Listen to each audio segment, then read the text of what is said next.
राधे राधे। जय श्री कृष्णा। श्री राधा रानी की कृपा से, श्यामाजू की कृपा से हम कली अवतार श्री राधा कृष्ण मिलतनु श्री कृष्ण चैतन्य महाप्रभु जी के अति पावन चरित्र का श्रवण पान कर रहे, रसपान कर रहे थे। आज श्री कृष्ण चैतन्य महाप्रभु जी के चरित्र का भाग 61 है।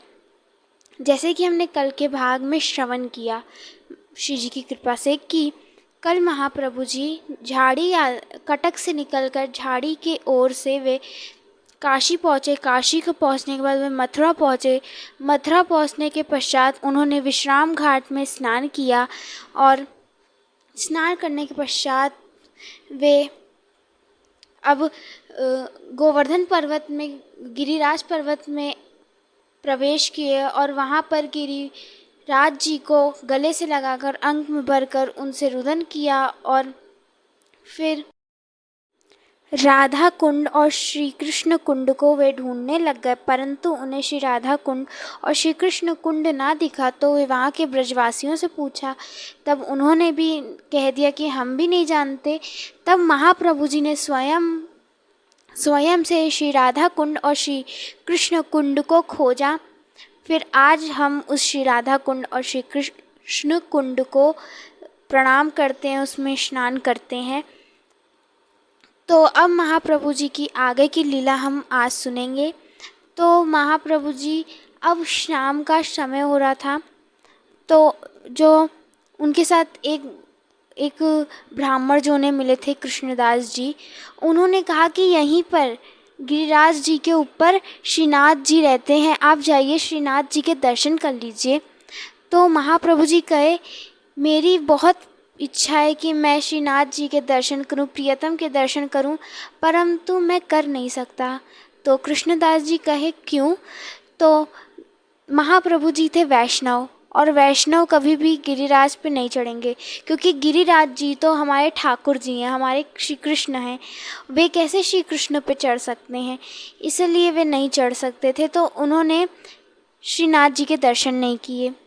तो फिर महाप्रभु जी वहीं गिरिराज की टहलीटियों में चले गए आराम करने, विश्राम करने। तो अब श्रीनाथ जी, भले ही महाप्रभु जी श्रीनाथ जी के दर्शन नहीं कर पाए, परंतु श्रीनाथ जी को बड़ी लालसा थी कि वे गौर के दर्शन करें, महाप्रभु जी के दर्शन करें। तो क्या किया श्रीनाथ जी ने, कौन सी लीला रची? तो अब अफवाह फैल गई कि मुग़ल आ रहे हैं। मुग़ल, उस वक्त मुग़लों का शासन था, तो सब परेशान होकर इधर उधर भागने लग गए। और तब उस समय जो श्रीनाथ जी हैं, उस समय उनकी जो रखवाली जो किया करते थे वे राजपूत थे, जो कि माधवेंद्रपुरी जी के शिष्य थे। तो वो सारे राजपूत ही उन श्रीनाथ जी की उस प्रतिमा के रखवाली किया करते थे, उन्हें करा करते थे। तो तब वे जो राजपूत थे, उन्होंने श्रीनाथ जी की उस प्रतिमा को चढ़कर ऊपर से उतारा और वे नीचे ले आए, और जल्दी जल्दी में उन्होंने एक ब्राह्मण के घर में वह प्रतिमा रख दी। अब यहाँ पर कृष्णदास जी सोचे, अरे अब तो प्रतिमा नीचे आ गई है, अब तो गौर को दर्शन हो ही जाएंगे। तो गए और महाप्रभु जी से कहे कि अब प्रतिमा प्रभु नीचे आ गई है, आप जाके दर्शन कर लीजिए। एक ब्राह्मण, उन्हीं ब्राह्मण के यहाँ आप जाके दर्शन कर लीजिए। तो महाप्रभु जी कहे, अवश्य ठाकुर जी स्वयं का दर्शन देना चाहते हैं, इसीलिए ठाकुर जी नीचे आए हैं। तो महाप्रभु जी गए और श्रीनाथ जी के सुंदर से दर्शन किए और प्रियतम को दर्शन कर बहुत खुश हुए।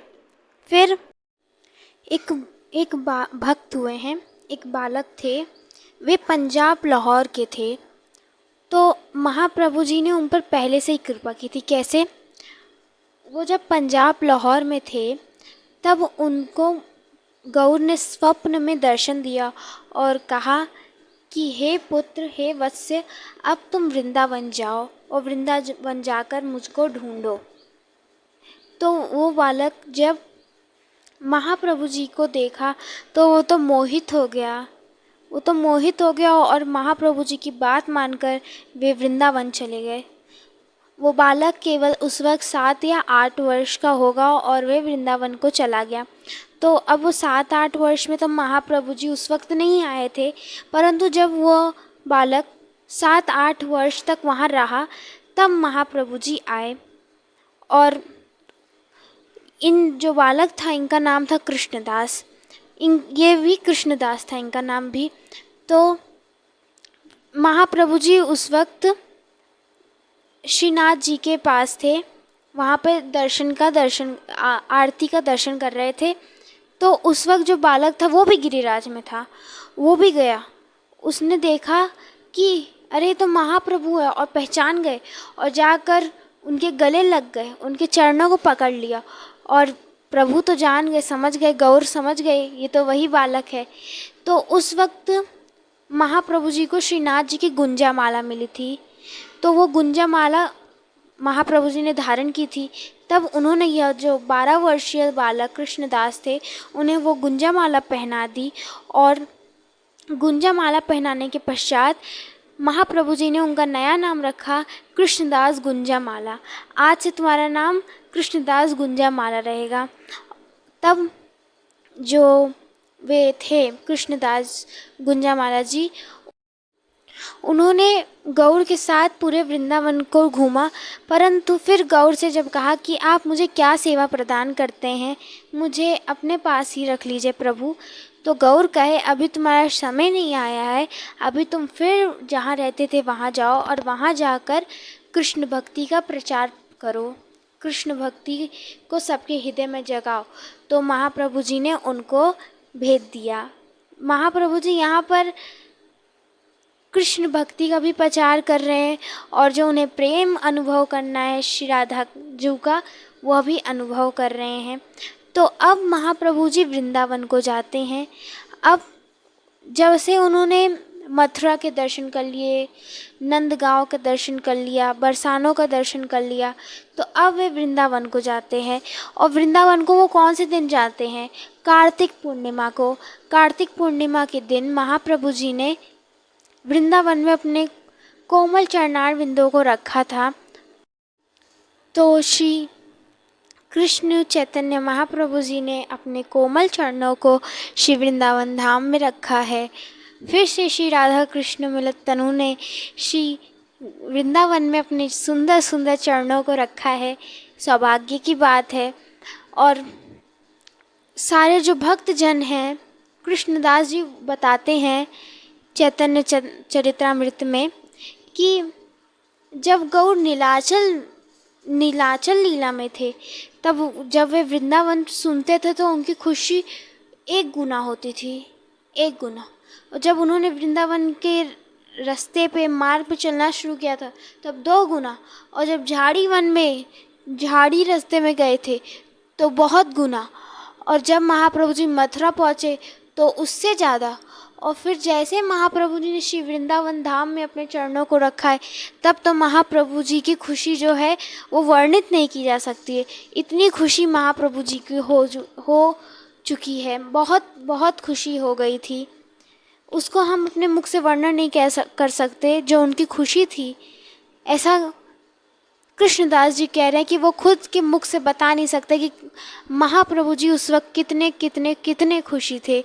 अब उन्होंने तो अपने आँखों से देखा है, हम कहाँ अपने नेत्रों से देखें कि महाप्रभु जी की खुशी क्या होगी। फिर महाप्रभु जी ने अब बहुत आगे आगे विहार किया है, खूब खूब विहार कर रहे हैं, रज में लौट रहे हैं, पोट रहे हैं, वृंदावन के पेड़ों को पकड़ पकड़ के कृष्ण को पुकार रहे हैं, श्री कृष्ण को पुकार रहे हैं, हे माधव हे माधव, हे कृष्ण कर कर के पुकार रहे हैं। गौओं को देखते हैं तो गौओं को पकड़ लेते हैं और पूछते हैं तुम्हारे कृष्ण कहाँ हैं, तुम्हारे गोपाल कहाँ हैं तुम्हारे गोपाल। पूछ पूछ कर रोते हैं, खूब रोते हैं। और मोर आते हैं, महाप्रभु जी मोर को देखते हैं, मोर को गले से लगा के कहते हैं कहाँ हैं तुम्हारे कृष्ण जो तुम्हारे हृदय में विचरण करते हैं, वो कहाँ है जो तुम्हें अपने सर पर धारण करते हैं, कहाँ है वो मोर पंखधारी, कहाँ है वो मोर पंखधारी। ऐसे सबसे वे सारे पशु पक्षियों से पूछ रहे हैं, कहाँ है मेरे श्री कृष्ण, कहाँ है मेरे कृष्ण। इसे सबसे पूछते जा रहे हैं।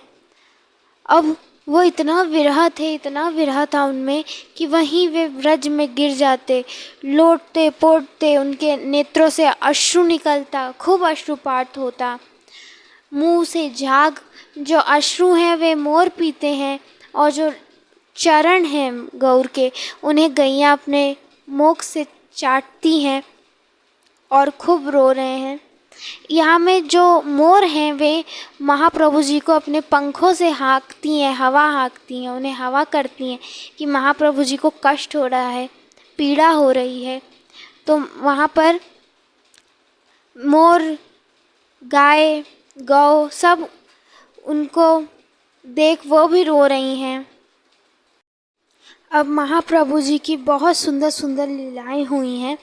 उनमें से एक लीला है, महाप्रभु जी यमुना तट के किनारे चलते चलते उस इमली तला के पास पहुंचते हैं, जो इमली हमारे श्री ठाकुर जी और हमारे श्री जी ने मिलकर उगाया था। तो उस इमली तला के पास महाप्रभु जी जाते हैं और वहाँ जाकर उस जो उनको विरह हुआ था, इतना कठिन विरह जो उनका पूरा हृदय झकझोर के रख दिया था, वहाँ पर इमली तला के पास जाकर थोड़ा विरह शांत होता नज़र आ रहा है। वो थोड़ा धीर धर रहे हैं।